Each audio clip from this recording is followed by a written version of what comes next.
7.5 लाख रुपयाची अमाउंट असणार आहे ती मित्रांनो तुम्हाला 60 दिवसाच्या आतमध्ये भरायची आहे. तर तुम्ही विन झाला त्यानंतर तुम्हाला स्वीकृत लेटर ऑनलाईन पद्धतीने सादर केलं जाईल, म्हणजे तात्पुरते देकारपत्र असणार आहे. त्या देकारपत्रामध्ये ते देकारपत्र आल्यानंतर तुम्हाला जी अमाउंट आहे ती सदनिकेच्या एकूण 25% रक्कम भरायची आहे. म्हणजेच तुम्हाला देकारपत्र आल्यानंतर तुमची 25% जी रक्कम आहे ती तुम्हाला भरावी लागेल.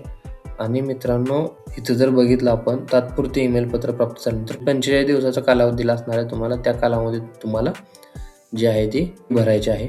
आणि उर्वरित 75% जी रक्कम असणार आहे, म्हणजे जर तुमचा फ्लॅट 10 लाखाला आहे तर तुम्हाला 25% म्हणजे 2.5 लाख रुपये जे आहे ते 45 दिवसात भरायचे आहेत. कधी तुम्ही विन झालाय आणि विन झाल्यानंतर तुम्हाला ज्यावेळेस देकारपत्र मिळेल त्यावेळेस तुम्हाला 25% अमाऊंट भरायची आहे. आणि दुसरा जो टप्पा असणार आहे, तो पहिला टप्पा इथे लिहिलेला आहे मुदतीचा.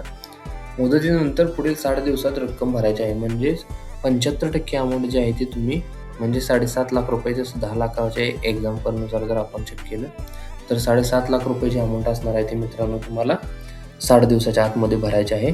आणि प्रथम टप्प्याची 25% रक्कम भरणा कालावधी संपुष्ट आल्यानंतर देकारपत्र दिनांक 45 दिवसानंतर SBIच्या MCLR दराप्रमाणे व्याज आकारणे, म्हणजे तुम्हाला SBIचं जे दर आहे त्या दराप्रमाणे व्याज आकारतील जर तुम्ही पैसे नाही भरले तर.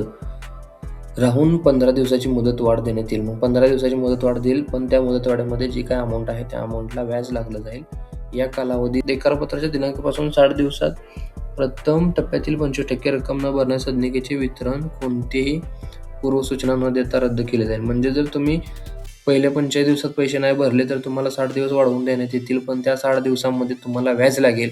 आणि त्याही वेळेत तुम्ही ॲप्लिकेशन नाही भरलं, पैसे पेमेंट नाही केलं तर तुमचं जे घर आहे ते तुम्हाला कोणतीही सूचना न देता रद्द केलं जाईल. दुसऱ्या टप्प्यात ही सेम त्याचप्रमाणे त्यांनी 90 दिवसाची मुदतवाढ दिली जाईल फक्त, आणि इथे तुम्हाला सेम प्रोसेस करायची आहे.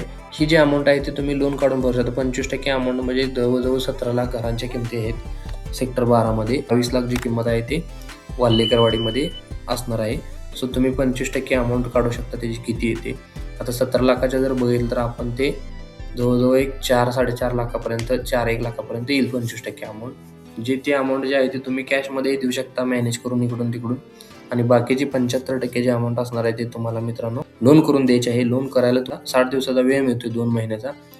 इफ त्यावेळेस जर तुमचं नाही काम झालं तर तुम्हाला अजून काही दिवस वाढवून देण्यात येत आहेत. 60 दिवस बघू शकता तुम्ही इथं, अजून 60 दिवस वाढवून देण्यात येत आहे 75% अमाऊंट भरण्यासाठी.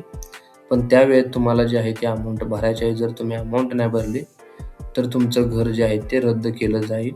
अशी पूर्ण इन्फॉर्मेशन जी आहे ती या बुकलेटमध्ये असणार आहे. तेही बुकलेटची जी लिंक आहे ते आपण आपल्या डिस्क्रिप्शनमध्ये दिलेली आहे. तिथे तुम्ही क्लिक करून हे बुकलेट डाउनलोड करू शकता आणि इन्फॉर्मेशन आहे ती पूर्णपणे बघू शकता.